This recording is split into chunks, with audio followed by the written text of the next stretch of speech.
जब ऑडियंस आज भी उस चीज़ को सराहते हैं, पसंद करते हैं? मैं असल में सच बता रहा हूँ, मैं इमोशनल हो जाता हूँ जब ये सब बातें सोचता हूँ। और जब इस तरह के सवाल मुझसे पूछे जाते हैं तो मैं बहुत ज़्यादा इमोशनल हो जाता हूँ, क्योंकि मैं बहुत इमोशनल बंदा हूँ एक्चुअली।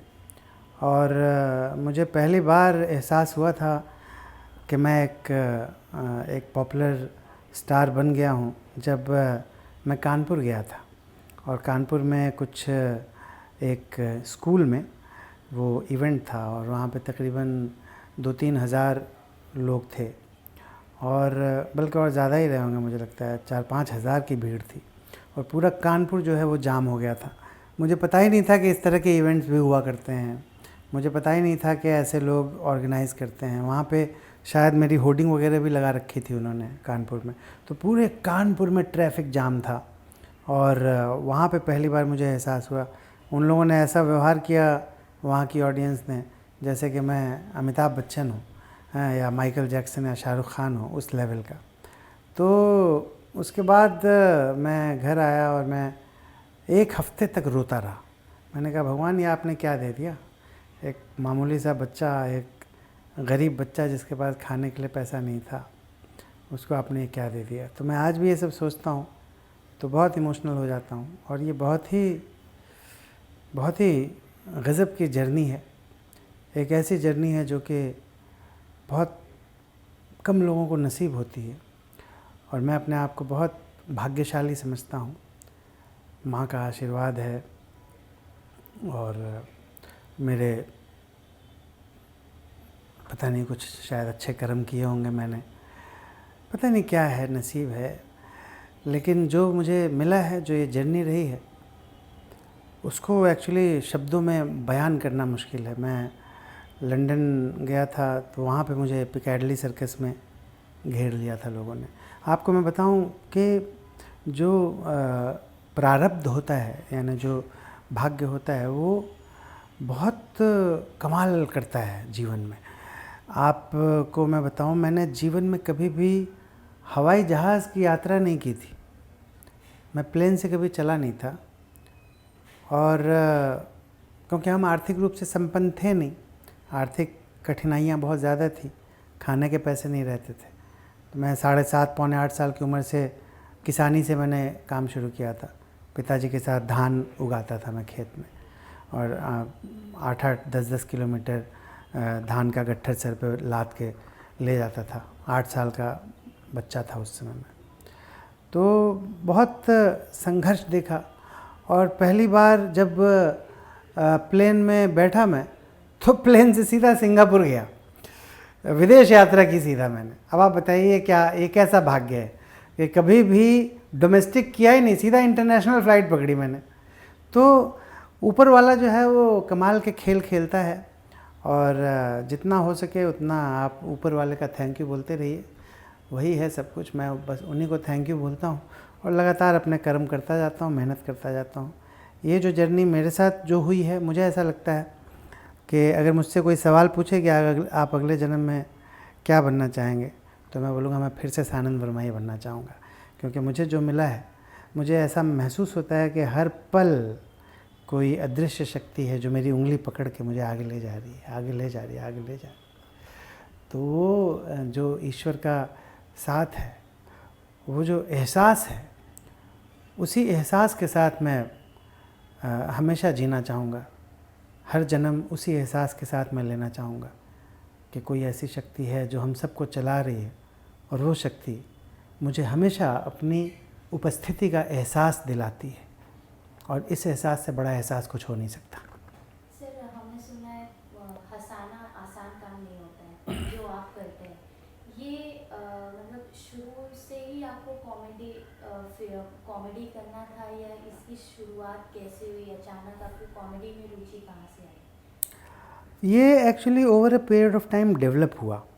मैं एक्चुअली सिंगिंग में ज़्यादा घुसा रहता था। और एज एन एक्टर भी मैं हमेशा देव साहब की बहुत कॉपी करता था। हमेशा ऊपर तक का बटन लगा के घूमता रहता था। और जो लड़के मुझे देखते थे बोलते कैसा पागल है, इतनी गर्मी पड़ रही है, सबको पसीने आ रहे हैं और ये बंदा ऊपर तक का बटन लगा के घूम रहा है। उस समय देव साहब का वो स्टाइल बहुत फेमस था, ऊपर तक का बटन ये ऐसे चलते रहते थे वो, तो मैं वो करता था। तो कॉमेडी एक बहुत बड़ा आर्ट है, लोगों को हंसाना सबसे ज़्यादा मुश्किल है, और मेरा मानना है कि एक्टिंग में सबसे ज़्यादा डिफ़िकल्ट जो है वो कॉमेडी ही है। क्योंकि अगर आपको कोई रोने का सीन करना है तो आपको ग्लिसरीन मिल जाएगा, आप ग्लिसरीन लगा के भी रो सकते हैं, आंसू जो है वो आ जाएंगे, वो असली आंसू ही लगेंगे, ठीक है। लेकिन हंसाने के लिए आपको कोई सपोर्ट नहीं मिलेगा, आपका शेयर टैलेंट ही काम करेगा। आपकी जो कॉमिक टाइमिंग है वो कैसी है, आपकी पिचिंग जो है वो कैसी है, उस पर डिपेंड करता है। तो सबसे ज़्यादा मुश्किल है, और ये मैंने over a period of time ज़िंदगी से सीखा, क्योंकि ज़िंदगी अपने आप में सबसे बड़ी कॉमेडी है। हम लोग इतना सीरियसली लेते हैं हर चीज़ को, लाइफ को इतना सीरियसली लेते हैं, पर लाइफ की जो टेम्परेरीनेस है उसको नहीं समझते हैं। हम लोग हमेशा इस चक्कर में रहते हैं, हमको ऐसा लगता है कि बस ये कभी ख़त्म ही नहीं होगा। अरे कुछ भी ऐसा नहीं है जो परमानेंट है बॉस, कुछ भी परमानेंट नहीं है। तो जिस दिन हम इस चीज़ को समझ जाएंगे उस दिन हल्के फुल्के हो जाएंगे, लाइट हो जाएंगे। तो जब हम लाइट हार्टेड हो जाते हैं, ज़िंदगी को हल्के फुल्के ढंग से लेते हैं, बड़ी से बड़ी प्रॉब्लम को भी ज़्यादा बड़ी नहीं समझते हैं, और उसको लाइफ के उस पर्सपेक्टिव से देखने लगते हैं कि हाँ ठीक है यार, इट्स ओके। जैसे अच्छा वक्त नहीं रहता है, गुजर जाता है, वैसे ही बुरा वक्त भी नहीं रहता है और गुजर जाता है। तो अच्छे और बुरे दोनों वक्त में सम पे रहना चाहिए, एक बैलेंस बना के रहना चाहिए। तो ज़िंदगी सबसे बड़ी कॉमेडी है अपने आप में, और मैंने क्योंकि ज़िंदगी से बहुत कुछ सीखा है, एक से एक घटनाएं घटी हैं मेरे साथ। आप बोलें और मैं बोलूँगा हाँ ये मेरे साथ हुआ है, कुछ भी आप बोल लें। तो हर तरह की चीज़ें देखी हैं मैंने, हर तरह के विलन देखे हैं ज़िंदगी में, हर तरह के खलनायक देखे हैं, हर तरह के नायक भी देखे हैं।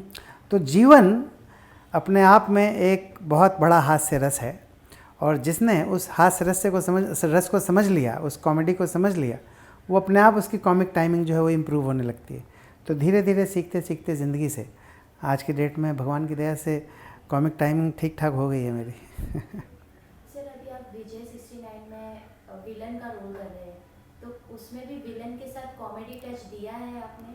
किस तरीके का रोल है, कुछ बताइए उसके बारे में। हाँ, उसमें मैं एक पत्रकार बना हूँ, और मैंने डेफिनेटली कॉमेडी टच दिया है।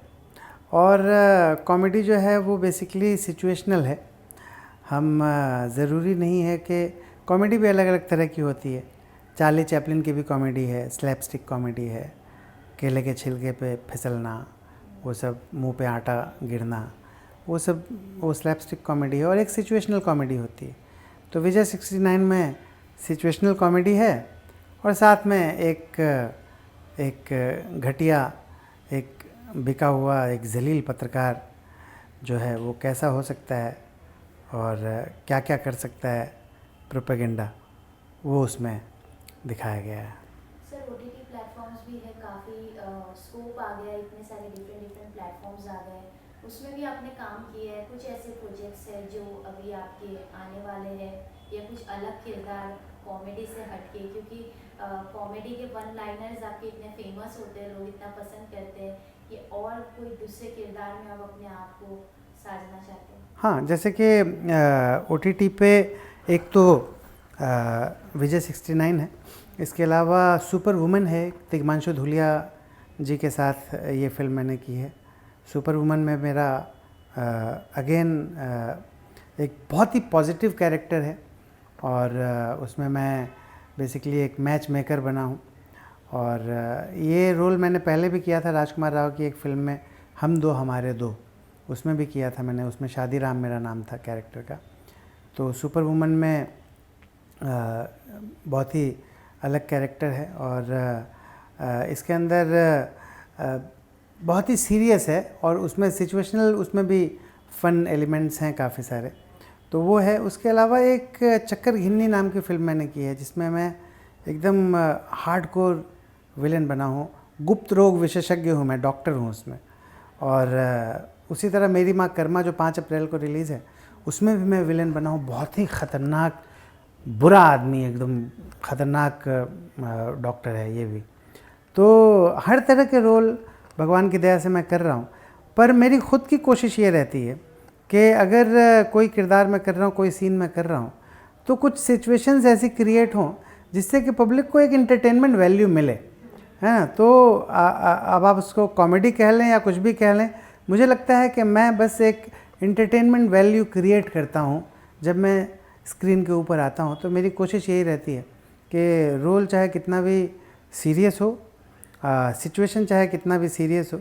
अभी जैसे एक सीरियल आता था जिसका नाम था अदालत, रोनित रॉय साहब का, उसमें मेरा 5 दिन का एक कैरेक्टर था जिसमें कि मैं एक मज़लूम मज़दूर बना हूँ, जिसके ऊपर जुल्म हुआ है। अब उस पूरे में कहीं मैं रो ही रहा हूँ, पूरा कटघरे में खड़ा हूँ और उसमें मैंने रुलाया है ना। तो उसमें रिक्वायरमेंट नहीं थी, पर जहाँ पर मुझे ऐसा लगता है कि यहाँ पे ये लिबर्टी लेके मैं कुछ ऐसा कर सकता हूँ जिससे कि ऑडियंस को गुदगुदा दूँ, थोड़ा उनको मज़ा आए, तो मैं वो हमेशा कोशिश करता रहता हूँ। सर वन लाइनर्स काफ़ी फेमस होते हैं, तो जब स्क्रिप्ट पढ़ते हैं ये वन लाइनर्स आपके होते हैं, किस तरीके से प्रिपेयर करते हैं या उसमें कुछ चेंजेस लाते हैं? वन लाइनर्स नॉर्मली मेरे ही होते हैं, क्योंकि मैं बचपन में ही, जब मैं 12-13 साल का था, मैंने हज़ार पेज के 3 नॉवेल लिखे थे। मेरे पिताजी बहुत बड़े राइटर थे और मेरे अंदर एक राइटर का खून है, तो मैं बहुत मज़े ले लेके अपनी जो राइटिंग का टैलेंट है उसको अपनी एक्टिंग में यूज़ करता हूँ। तो जो स्क्रिप्ट रहती है उसको मैं इम्प्रोवाइज़ करता हूँ बहुत ज़्यादा, और उसमें अपनी बहुत सारी चीज़ें लेके आता हूँ जिससे कि ऑडियंस को इंगेज कर सकूँ और उनका मनोरंजन कर सकूँ। तो वन लाइनर्स में मोस्टली यानी मैंने आज तक जितना भी परफॉर्म किया है, मुझे लगता है कि 50-50% पकड़ लो आप, कि 50% लिखा रहता है और 50% मेरा एडेड रहता है उसमें, और मैं बिना ऐड किए मैं एक्टिंग कर ही नहीं सकता। मैं वो लिखित लाइन एग्जैक्टली, हाँ कई बार ऐसा भी होता है कि लिखित लाइन कुछ इतनी ज़्यादा अच्छी है, इतनी माइंड ब्लोइंग है, तो वो मैं, जैसे हम दो हमारे दो में एक बार मैंने किया था, लिखित लाइन इतनी अच्छी थी कि मैंने उसको मेमोराइज़ किया और मेमोराइज़ करके उसको बोला। पर हाँ, कभी कभी ऐसा होता है कि you can't do any modification. कभी कभी वो स्क्रिप्ट इतनी अच्छी लिखी रहती है कि एक वर्ड इधर से उधर आप करोगे तो उस स्क्रिप्ट की ब्यूटी कॉम्प्रोमाइज़ हो जाएगी, तो इसलिए हम नहीं कर सकते। पर ऐसा बहुत कम हुआ है मेरे साथ, ना के बराबर हुआ है। खाली हम दो हमारे दो मुझे याद है मेरे पूरे करियर में, मुझे लगता है 15-20 फिल्में तो मेरी रिलीज़ हो चुकी हैं, बड़े बड़े वेब सीरीज़ आए हैं, पर सिर्फ एक ही प्रोजेक्ट याद है, हम दो हमारे दो का एक सीन था जिसमें मेरी ज़िद थी कि ये एग्जैक्टली जो लिखा है वही बोलूँगा, राइटर ने बहुत अच्छा लिखा है। लेकिन उसके अलावा नॉर्मली मैं बहुत अपने एडिशंस करता हूँ और उसको एंजॉय करके, कैरेक्टर को फील करके, सिचुएशन के हिसाब से, अपना जो मेरा को एक्टर है उसके हिसाब से बनाता हूँ और उसके बाद करता हूँ। एक नया प्रोजेक्ट आ रहा है मेरी माँ कर्मा, तो कर्मा में कितना बिलीव करते हैं आप? टीजर आउट हो चुका है, काफ़ी मज़ेदार है टीजर भी।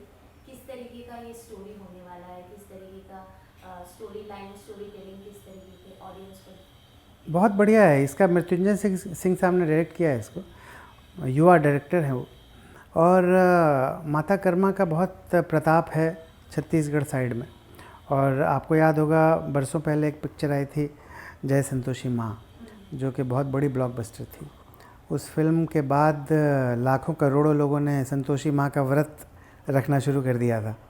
तो माता कर्मा, ये जो फिल्म है मेरी माँ कर्मा, इसके साथ भी कुछ ऐसा हो सकता है, क्योंकि मृत्युंजय सिंह ने बहुत अच्छे से इसको डायरेक्ट किया है। इसमें एक जो माइथोलॉजी का जो एक टच है वो तो है ही, साथ में जो आज की डेट में उसको उन्होंने बहुत अच्छे ढंग से स्क्रीन प्ले में बांधा है कि आज की डेट में कैसे राक्षस हैं और पहले जो माता कर्मा ने फेस किया था उनकी जो लाइफ जर्नी है। माता कर्मा ने खिचड़ी का आविष्कार किया था। आप जो खिचड़ी खाते हैं वो खिचड़ी, उस खिचड़ी को इन्वेंट किया था माता कर्मा ने। तो बहुत महान देवी हैं वो। और मुझे लगता है कि मेरी माँ कर्मा जो है वो एक बहुत ही शानदार फिल्म है। छोटे बजट की फिल्म है तो लिमिटेड रिलीज़ है, बहुत ज़्यादा hi fi highly marketed release नहीं है। लेकिन चमत्कार होगा इस फिल्म से, ऐसी मुझे उम्मीद है। लास्टली फैंस और ऑडियंस को क्या कहना चाहेंगे सर? आगे आगे आपके नए नए प्रोजेक्ट्स, नए नए किरदार, क्या मैसेज देना चाहेंगे? मैं यही कहूँगा कि मेरे हर काम को देखिए, मुझसे प्यार करते रहिए। और मेरी माँ कर्मा की बात हुई है तो ये बता दूँ कि जो अच्छे कर्म हैं उसका मतलब है जब तक आप खुश हैं आपके अच्छे कर्मों का मीटर ऑन है, जब आप दुखी हैं आपके बुरे कर्मों का मीटर ऑन है। तो इसलिए अनकंडीशनल हैप्पीनेस को अक्वायर कीजिए, अनकंडीशनली खुश रहिए, खुश रहने की आदत बना लीजिए बिना किसी रीज़न के। ये मत सोचिए कि आपको ये मिलेगा तभी आप खुश होंगे, नहीं, वो मिलेगा, उसके पीछे आप खुश होकर लगे रहिए, ऊपर वाला चाहेगा तो ज़रूर मिलेगा।